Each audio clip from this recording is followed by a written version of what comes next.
empurra para cá, empurra para lá. Ele olhou para mim e falou, vai ser o toco de amarrar jegue.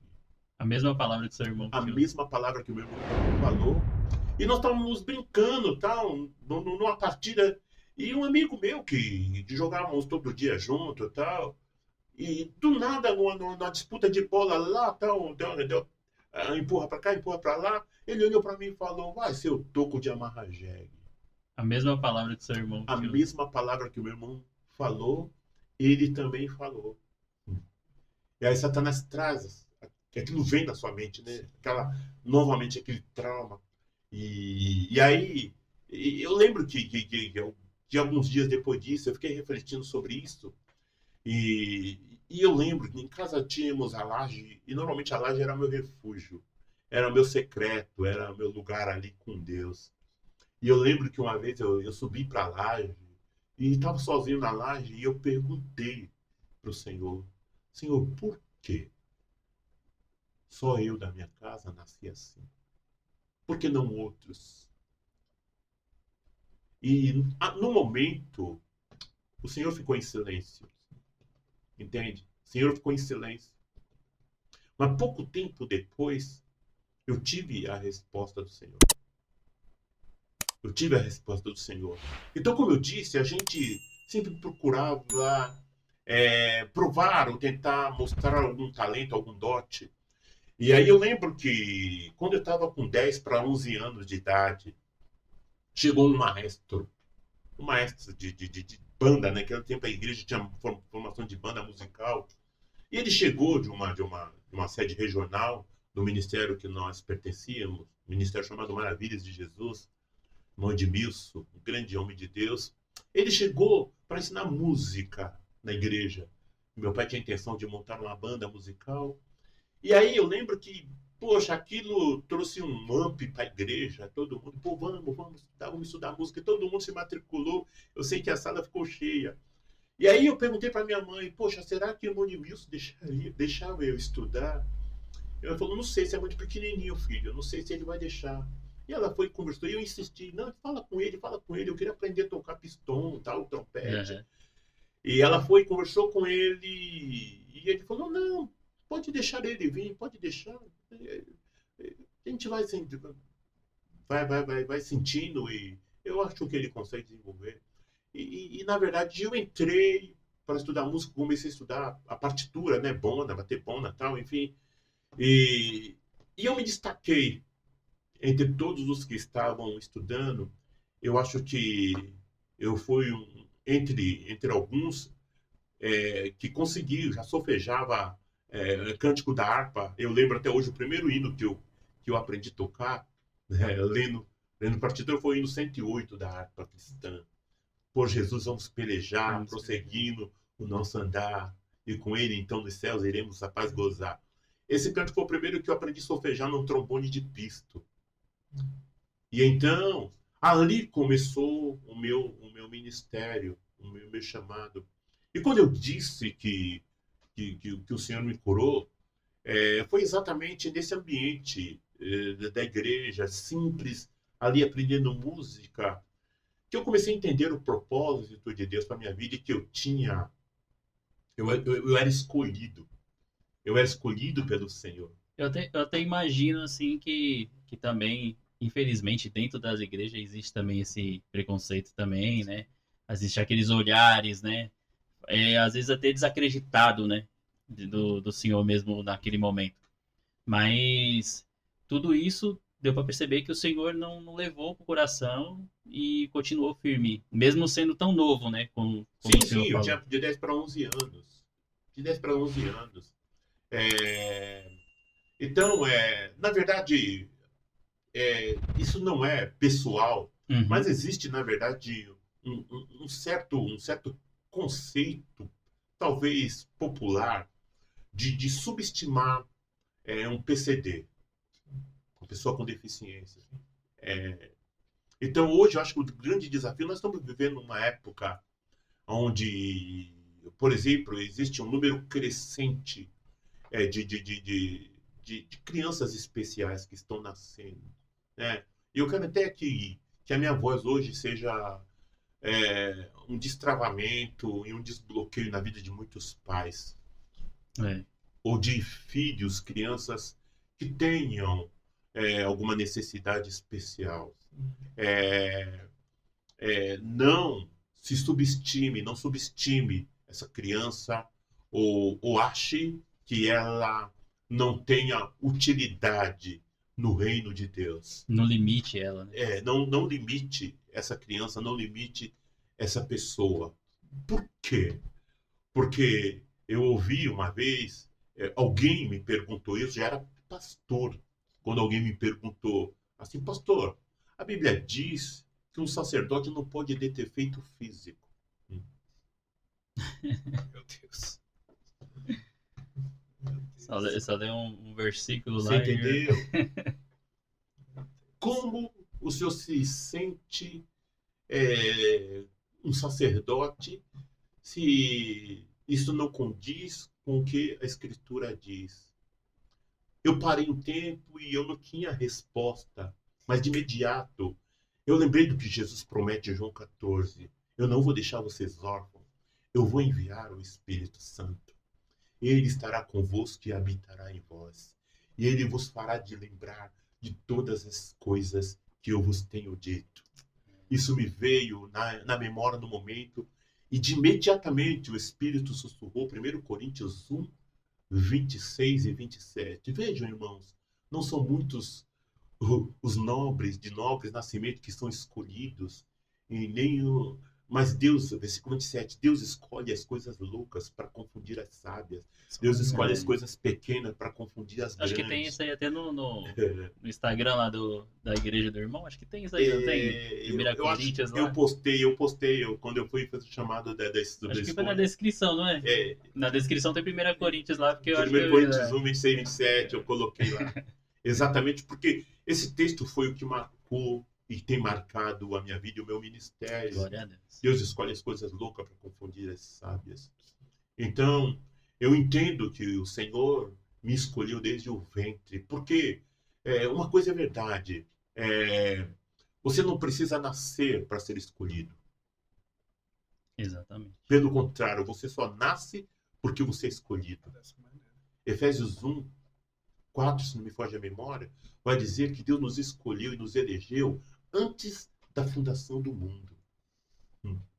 Então, quando Deus, antes de fazer todas as coisas, Deus já estava pensando em você, em mim, Deus estava pensando, Deus já havia nos escolhido. Então, a gente não é escolhido porque nasceu, pelo contrário, você só nasce porque você é escolhido por causa do propósito. Exato, e você aí em casa, fica com essa mensagem aí, né? Se você tá de pé hoje aqui, é porque você foi escolhido, né? Exatamente. Então, essa palavra tem me sustentado. E aí, eu lembro que nessa escola de musical, sempre acabava as aulas com oração e tal. E havia um grande mover de Deus. E eu lembro que um dia eu estava sentado após a aula, tal, esperando só o maestro finalizar a aula, fazer oração. Deus tomou uma profetisa, na época, a irmã Petrina, que era membro da igreja que meu pai pastoreava, e ela veio até mim e disse: Luquinhas, Deus me mostra você sentado aqui tocando. Porém, eu não vejo você tocando trombone e nem trompete. Eu vejo você tocando um instrumento de corda. Eu vejo você tocando como se fosse um violão. E ponto, ela entregou essa profecia, eu tinha 11 anos. E passou. Talvez todo mundo esqueceu, mas isso ficou guardado dentro de mim. E eu não me esqueci. Enfim, aprendi a tocar instrumento de sopro. A ideia era aprender a tocar trompete. Eu nunca toquei trompete, porque não tinha boca dura para trompete. Toquei trombone de pista, toquei bobardine. Cheguei a tocar até... Eu lembro que com 14, 15 anos eu tocava baixo tuba, mi bemol. Aquele que tem... E eu lembro que precisava ficar um irmão obreiro do meu lado segurando o instrumento, que era muito pesado, e eu não aguentava, era magrinho, eu não aguentava. Mas eu tinha fôlego, eu mandava a boca e tocava, né? E Então toquei por algum tempo o baixo tuba mi bemol, até que, quando eu tinha 15 anos mais ou menos, o meu irmão mais velho, que até então estava desviado, hoje pastor Jairo, um grande homem de Deus, Glória a Deus. também, na época ele não frequentava a igreja, e eu lembro que ele se converteu, por esse tempo se converteu, e quando ele se converteu, ele mergulhou de vez no reino e tal, e aí ele queria aprender a tocar alguma coisa, ele falou, não quero tocar, aprender a tocar sopro, eu quero aprender a tocar violão, e ele comprou um violão, e ele deixava o violão em casa, ia trabalhar durante o dia e tal, e deixava o violão, a gente chegava da escola, eu e meu irmão, o pastor Josias, e pegávamos esse violão, quebramos diversas cordas do violão dele, porque a gente ficava.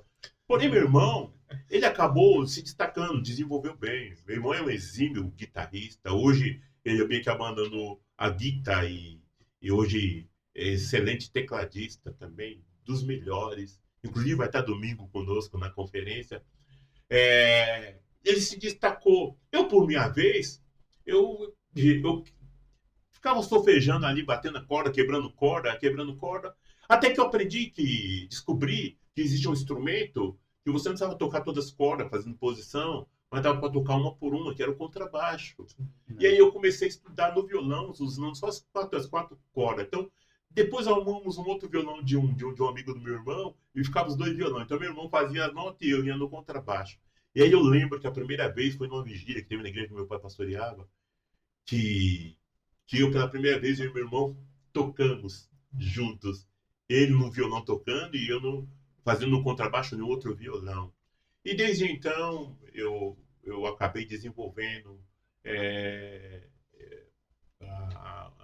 o contrabaixo e com o tempo, né, acabou a banda musical, enfim, mas a gente continuamos com a corda. Se cumpriu a profecia da irmã Petrina. Eu me tornei contrabaixista oficial da igreja. E até hoje, chega tudo na igreja, menos contrabaixista. A gente continua ainda tocando contrabaixo. Então, ou seja, sobrou pro senhor até hoje, né? Sobrou pra mim até hoje. Mas é um propósito, né? Um propósito. É um propósito. Meu propósito. Bispo, né? Bispo, né? A gente tem o costume de chamar Pastor. né? Mas você sabe que isso na verdade. Pede até perdão. Não precisa pedir perdão, não. Porque, assim, todo bispo ele tem que ser pastor, cara. Sim, pastoreia do mesmo jeito. Ele é pastor, né? Porque a diferença entre bispo e pastor é que o pastor ele é um supervisor local da igreja congregacional, que é o que eu exerço hoje. Já um bispo é um supervisor, ou seja, ele supervisiona outros pastores. Então, mas hoje eu estou mais exercendo o pastoreio, então não fique constrangido, não. Chama de pastor, não. A gente não tem essa vaidade, não. Pastor, a gente queria fazer uma pergunta para o pastor. Pois não. O pastor sempre foi cristão, né? Já nasceu no berço, né? Cristão. E assim, nós sabemos e nós ouvimos assim, todos aqueles que são cristãos, que nascem do berço, ele teve sempre aquela vontadezinha assim de dar um pezinho lá fora. Conhecer um pouquinho o mundo, né? E a gente gostaria de saber, o pastor sentiu essa vontade de dar um pezinho lá fora, conhecer o mundo? Ou o pastor sempre falou, não, meu negócio é aqui, vou permanecer aqui, não tenho desejo nenhum de estar com o pezinho lá fora para dar uma conhecidinha? Então, existe, eu acredito, Rodrigo, existe uma diferença entre você tramitar no mundo e você tramitar no pecado. Né? Entende? Sim. Então, às vezes, as pessoas acabam gerando uma confusão nisso e acabam não discernindo, na verdade, isso. Na verdade, assim, eu nunca tive, eu sempre tive temor do Senhor quanto ao pecado. Sim. Tá? Quanto ao pecado. Agora, quanto a desfrutar de coisas, às vezes, que talvez hoje é menos preconceituoso, mas na minha época, cara, eu fui criado debaixo de uma doutrina muito ortodoxa, entendeu? Eu lembro que uma vez eu estava empinando pipa, eu conto sempre isso, E eu sempre gostei de bola, de pipa, de peão, de bolinha. Quem é da minha geração, a nossa Né? diversão era isso, era essa, entendeu? Eu lembro que uma vez eu tava empinando um baita pipão lá, numa vibe mesmo. Meu pai veio e quebrou a corda. E o Pipa foi E o embora. pipa foi embora, cara. Eu nunca bati de frente com meu pai era bem rígido. Mas nesse dia eu falei, pai, eu não quero discutir com o senhor, mas eu queria que o senhor me explicasse uma coisa. Por que eu não posso empinar pipa? Que pecado que tem empinar pipa? Se eu gosto, eu não tenho muita diversão. Em casa não tem televisão, porque não tinha televisão em casa. Não, a minha única diversão é empinar pipa. Por que eu não posso empinar pipa? E eu lembro que meu pai explicou isso aqui, ó. Ele falou, filho, deixa eu te explicar uma coisa. A Bíblia diz que existe potestades nos ares. Então, quando sua pipa sobe, esses principados e potestades grudam na rabiola. E se você trouxer, vai vir junto com você. Você quer potestade na sua vida? Rapidinho. Ele saiu pela tangente.